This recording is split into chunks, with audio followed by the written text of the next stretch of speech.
O que é a mente e o que é o pensamento? Muitos cometem o erro de pensar que a mente é pensamento. Não, não é. A mente é a soma total da mente. E o que chamamos de pensamento é um produto da mente, por enquanto, do cérebro humano. Então, o ser humano até agora e por enquanto tem necessidade do cérebro humano para produzir pensamento. Por quê? Porque o ser humano está vivendo subconscientemente agora. Ele ou ela está sob o domínio do cérebro humano. Mas será o cérebro humano, esses dois lóbulos de terra no crânio, o meio de expressão de um Deus? Para a expressão de um ser humano animal, sim, claro, é necessário, mas, não para um Deus. Há 111 anos, algo extraordinário aconteceu na distante ilha de Chipre. Um mestre do mais alto calibre veio juntar-se a nós na Terra trazendo grandes dons espirituais para todos nós. Seu nome era Stilianos Ateslis, ou Dascalos como era chamado.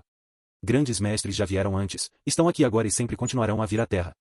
Sua missão é ajudar a manter o caminho espiritual bem iluminado. E continuarão a fazer isso até que toda a humanidade alcance a libertação.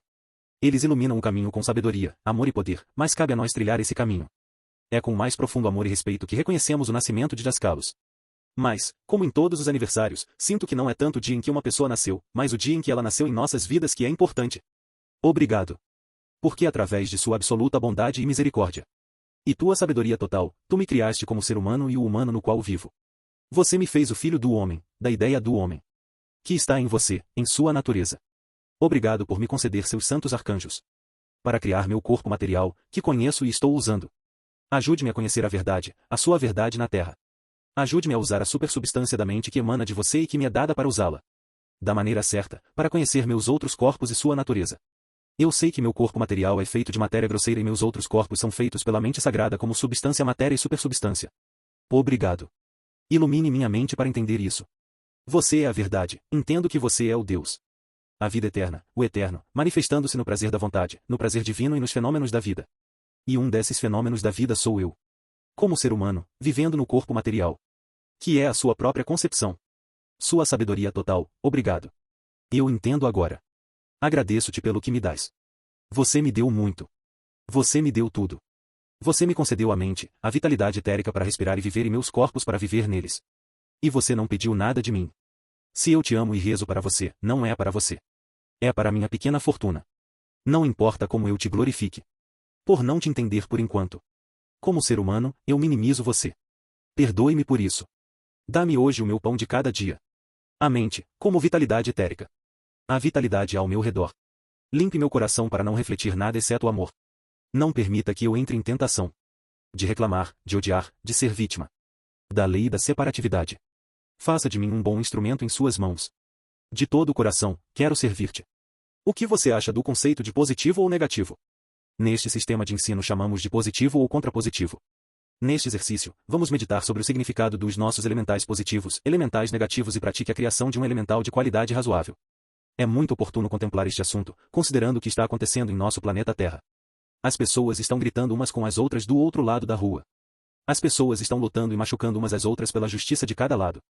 Ambas as pessoas que lutam entre si se consideram boas, positivas, e pensam no outro lado como ruim, negativo. De onde vem esse conceito de positivo ou negativo?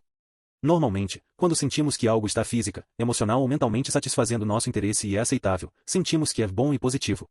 Quando sentimos que algo vai contra os nossos interesses e é inaceitável, sentimos que é ruim e negativo. Mas cada um de nós tem uma escala diferente para positivo e negativo, e esta escala de julgamento tende a mudar facilmente dependendo das situações, dos nossos interesses, das nossas origens e junto com o desenvolvimento interno da nossa autoconsciência. Aquele que pensávamos positivo pode se tornar negativo, e aquele que pensávamos negativo pode se tornar positivo. Em nossa vida diária, criamos elementais positivos e negativos. Tentamos multiplicar os elementais positivos e reforçar o seu poder, mas os elementais negativos tentam perturbá-lo. Uma mistura de elementais positivos e elementais negativos estão lutando entre si no campo de batalha da selva em nosso subconsciente. Os elementais negativos sugam e consomem a vitalidade etérica, a energia vital que deveria ser usada para criar e manter nossos corpos. Causa doenças em nosso corpo material devido à falta de vitalidade etérica. Não só os elementais negativos, mas também os elementais positivos nos mantêm muito ocupados e consomem muita vitalidade etérica, além de nos deixarem cansados. Todos os elementais positivos e negativos consomem a vitalidade etérica, contrabalançando-se em nosso mundo exterior e interior e nos prendem aos mundos da dualidade, o mundo do julgamento, uma força reversível que muda sua intensidade o tempo todo, assim como uma barra de equilíbrio que tem dois fins opostos. É como equilibrar uma barra que tem duas extremidades opostas. Cristo usou o símbolo de uma linha reta que tem duas extremidades para explicar todos os mundos da criação, dizendo no plano divino, tudo que existe está na lei da dualidade, que simboliza como uma linha reta que tem duas extremidades visíveis opostas e um ponto intermediário invisível, que é Deus. Tudo na criação é governado e mantido por esta lei da dualidade. Tudo que existe nos mundos da dualidade tem uma expressão oposta. Mas em algum lugar no meio dessas expressões opostas, há sempre um ponto oculto que é a fonte dessas expressões opostas, a Deus, a lei da harmonia absoluta. E este estado divino de harmonia está em toda parte nos mundos da dualidade. Positivo e negativo é um conceito no mundo da dualidade. Mas além da dualidade, o estado divino de harmonia é. Eu gostaria de explicar mais detalhadamente esta prática, então vamos praticar juntos a criação de elementais verdadeiramente benéficos para você, outras pessoas e para o mundo inteiro. No século XIII, São Tomás de Aquino declarou: os anjos transcendem todas as religiões, todas as filosofias e todos os credos. Na verdade, os anjos não têm religião como a conhecemos. A sua existência precede todos os sistemas religiosos que já existiram na Terra. Os arcanjos não são abstrações teóricas de alguma mitologia antiquada, eles são seres espirituais sempre presentes que amam e cuidam de cada um de nós. Os arcanjos não são homens ou mulheres, mas têm a capacidade de se apresentar como ambos. Aparecendo para nós, eles podem parecer masculinos, femininos ou andrógenos. Cada ordem arcangélica tem a sua própria meditação perpétua de acordo com a sua ordem, que é apenas uma parte da meditação de Deus. É a sua própria meditação divina que os classifica em diferentes ordens para realizarem seus trabalhos. Isso significa que eles são autoclassificados. Cada pedido tem sua própria missão programada e predefinida, que é como uma instrução codificada para seu trabalho. Os arcanjos são um sistema ou uma classificação que desfruta da superconsciência coletiva. O que um arcanjo em qualquer ordem sabe, todos os arcanjos dessa ordem sabem. Ao conhecer um, você conhece todos eles. Os seres humanos são uma raça de indivíduos únicos. O que um ser humano sabe não é conhecido por todos os outros seres humanos. Os arcanjos têm uma espécie de dicotomia invisível. Primeiro, sua natureza divina em unidade com Deus. Segundo, sua expressão conforme o trabalho específico que realizam, sua missão no plano divino. Não precisamos tentar entender sua natureza divina. Precisamos tentar compreender a sua expressão na criação e nas nossas vidas. Como sabeis, na véspera do nascimento de Cristo, Madre Maria e José tiveram que se abrigar numa caverna do pastor Nataiel, onde ele guardava as suas 2 vacas e o seu rebanho de ovelhas. Quando Cristo nasceu, Maria tirou um pano branco da cabeça e envolveu o menino Jesus, Yeshua, enquanto Nataiel e seus ajudantes estavam cuidando de seu rebanho nos campos. Naquele momento, e de Deus, nosso Pai Celeste, vieram os benditos anjos, e a certos pastores trouxeram notícias do mesmo. À medida que os santos arcanjos se aproximavam da terra, eles cantavam, oravam. Quando os arcanjos se alegram, eles cantam. Cantaram, em glória ao Altíssimo, paz na terra, boa vontade para com os homens. Durante este período mais turbulento da terra, que esta seja também a nossa oração, em glória ao Altíssimo, paz na terra, boa vontade para com os homens. Humanidade. Senhor, ajude-nos a perdoar aqueles que foram injustos conosco. E perdoe-os também. Mostre misericórdia para com seus filhos, para que eles não tenham que pagar a dívida de seus pais.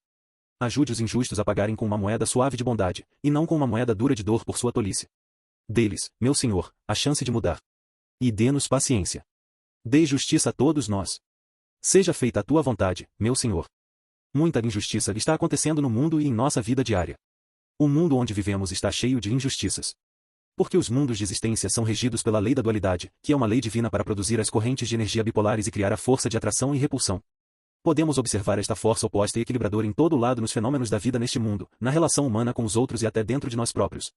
Às vezes, experimentamos uma injustiça inacreditável por parte de alguém ou de alguma coisa. Mas o que consideramos injusto para nós pode ser justo para outra pessoa, é por isso que todos lutamos com esta força de divisão. E se retribuirmos a força, ou não conseguirmos equilibrar a força, a tensão e a desarmonia aumentarão e continuarão num ciclo destrutivo. Por que experimentamos tais agonias? Como podemos sair deste inferno? Cristo usou o símbolo de uma linha reta que tem 2 extremidades para explicar todos os mundos da criação, dizendo: no plano divino, tudo que existe está na lei da dualidade, que simboliza como uma linha reta que tem 2 pontos finais visíveis opostos e um ponto intermediário invisível, que é Deus. Tudo que existe nos mundos da dualidade tem uma expressão oposta. Mas em algum lugar no meio dessas expressões opostas, há sempre um ponto oculto que é a fonte dessas expressões opostas, a Deus, em seu estado de harmonia absoluta. Na lei divina da dualidade, a lei divina da harmonia sempre é. A harmonia absoluta está escondida em todos os lugares. Como pesquisadores da verdade, nosso trabalho é encontrar este ponto intermediário divino oculto e entrar no estado do reino dos céus no caos dos problemas mundanos. Para esse propósito, recebemos experiências injustas para superar em nossas vidas. Esta oração nos ensina como podemos encontrar o ponto intermediário oculto. Quando você encontrar uma injustiça aparentemente imperdoável em sua vida, medite nesta oração em nossos ensinamentos, faça uma introspecção e crie um elemental forte, uma oração, que o libertará da escravidão do inferno mundano da divisão para o céu celestial de harmonia. Nas dimensões superiores também temos mais luz abundante. Existe a luz do mundo psíquico da 4ª dimensão que alguns chamam de luz astral. Num nível mais elevado está a luz noética dos mundos pentadimensionais. Ainda mais acima encontramos a luz noética superior, que é o que a religião chama de luz eterna ou luz inextinguível. Cientificamente falando, é chamada de superluz. Onde está toda essa luz dimensionalmente superior? Está coexistindo simultaneamente em todo o universo material, em todos os lugares. Mas está vibrando em frequências mais altas que a luz material. Assim, a menos que você consiga elevar sua consciência o suficiente para usar os supersentidos, você não será capaz de perceber nada da realidade dessas dimensões superiores.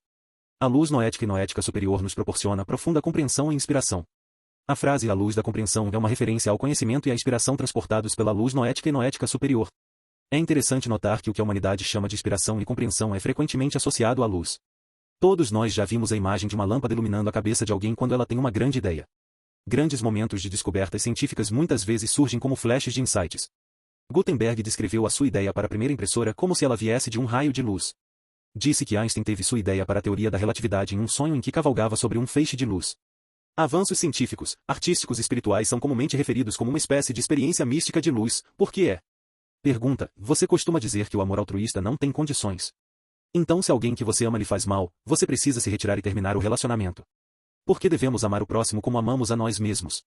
Podemos continuar a rezar por eles, enviar-lhes luz, mas devemos proteger-nos. Explique exatamente o que é o amor verdadeiro. Eu sei o que é o amor irreal, mas uma explicação do amor verdadeiro seria ótimo. Resposta: obrigado em relação à sua pergunta sobre pessoas que amamos e que nos machucaram. Quando as pessoas que amamos nos machucam, não devemos deixar de amá-las, mas isso não significa que devemos estar perto delas. Permitir que alguém machuque ou abuse de você repetidamente não é sabedoria, e é estupidez. Portanto, não há problema em não ter contato com eles como último recurso. Mas, novamente, nunca paramos de amá-los. Esta é a quinta promessa de um pesquisador da verdade: amar e servir sinceramente os meus semelhantes, do fundo do meu coração e da minha alma, não importa qual seja o comportamento deles em relação a mim. Se você puder amar verdadeiramente aqueles que odeiam e se opõem a você, isso é o verdadeiro amor altruísta. Isto é o que Cristo também aconselhou. Ele disse: ame seus inimigos e ore por aqueles que te perseguem. Faça o bem àqueles que te odeiam, abençoe aqueles que te amaldiçoam, ore por aqueles que abusam de você. Assim, um pesquisador da verdade treinado aprende a maneira de neutralizar completamente os elementais nocivos enviados a ele e estender imediatamente e automaticamente as bênçãos de volta para quem as enviou. Esta é a atitude e ação do verdadeiro amor altruísta. Pergunta: Dascalos alguma vez falou sobre o estado da noite escura da alma? Como distinguir da depressão e outras condições? Obrigado. Resposta: olá, Dascalos não usou o termo noite escura da alma, mas ele certamente explicou. A noite escura da alma é, experiência, que restaura, o equilíbrio. Quando violamos as leis divinas há uma consequência, não uma punição, por termos violado as leis. Se violarmos a lei da gravidade, obteremos uma consequência negativa imediata. Não é um castigo. E é o mesmo com qualquer uma das leis divinas. A consequência que restaura o equilíbrio é vivenciada como dor. Dor física, emocional ou mental. Relato de um pesquisador da verdade *. Quando eu tinha 13 anos, li O Mago de Strovolos. Então decidi testar as palavras de Dascalos e visualizei cuidadosamente uma rocha em detalhes. Algumas semanas depois eu encontrei aquela rocha em uma praia distante. Eu imediatamente entendi que Dascalos estava no caminho certo e a metafísica exata de como isso aconteceu sempre foi um bom mistério para mim, mas o estudo dos elementais ajuda na compreensão de experiências como essa. E essa experiência me levou a muitas outras e minha vida mudou completamente para melhor. Agradeço a Dascalos todos os dias. Durante muitos anos guardei a pedra e finalmente dei-a à minha filha. Era liso e escuro com linhas e manchas brancas e vermelhas. Comentário de Daniel Joseph. Sim, é assim que os elementais funcionam. Quando os criamos nós automaticamente os programamos com um propósito. Então quando você para de pensar no elemental, ele é liberado para ir cumprir o seu propósito. Neste caso, trazer essa rocha visualizada até você. Você nunca percebeu, por exemplo, que quando você está pensando ou decidiu comprar um determinado tipo de carro novo, você começa a notar esse tipo de carro em seu ambiente. Esse é apenas o elemental do carro que você criou, chamando sua atenção para o carro que você queria. Ele está apenas tentando cumprir o seu propósito. Você tem que se livrar da imagem no espelho. Como você vai se livrar disso? Analisando esse o que é a personalidade atual, vendo os obstáculos em seu caminho e afastando-se dizendo: quem sou eu agora fazendo este esforço? Sou eu espiritual ou sou o pequeno eu da personalidade atual, uma criação no tempo e no espaço? Quando você faz essa pergunta para si mesmo, espera uma resposta. Qual é a resposta que você receberá? Eu sou os dois. Sou eu quem quer saber e sou quem sabe, porque o conhecimento está dentro de mim. O conhecimento e a capacidade de saber estão o tempo todo dentro de mim. Se não fosse assim você nunca seria capaz de saber algo novo. Muitos cometem o erro, e este erro foi cometido até mesmo por alguns alunos do nosso sistema, os pesquisadores da verdade, de pensar que a autorrealização significa conhecer a personalidade atual como ela é. Eles cometeram o erro de pensar que o seu eu é apenas a sua personalidade. Quando digo autorrealização, não quero dizer isso. Claro, você deve começar deste ponto a analisar e conhecer sua personalidade atual. Mas então, dê um passo à frente e diga: eu não sou apenas isso. Sou algo mais. Isso significa, depois de me tornar o mestre do meu corpo material, o mestre das minhas emoções e dos meus pensamentos, devo quebrar o espelho no qual me vejo refletido e ver que ainda existo, e ainda estou sem ver minha imagem no espelho. Quem sou eu então? Então você descobrirá quem você é. Estar acordado o tempo todo. Isso significa transferir a sua consciência do estado subconsciente em que você está vivendo agora para o estado autoconsciente. Isso requer tempo e muitos exercícios. Você se vê refletido no espelho triplo de matéria, emoção e pensamento, mas quem é você? Não é o seu reflexo. Tente encontrar o seu eu, não o nome da sua personalidade. Isso precisa de prática, é claro. O que há de real nos reflexos do espelho? É o nosso eu, o nosso ego espiritual sendo o eu.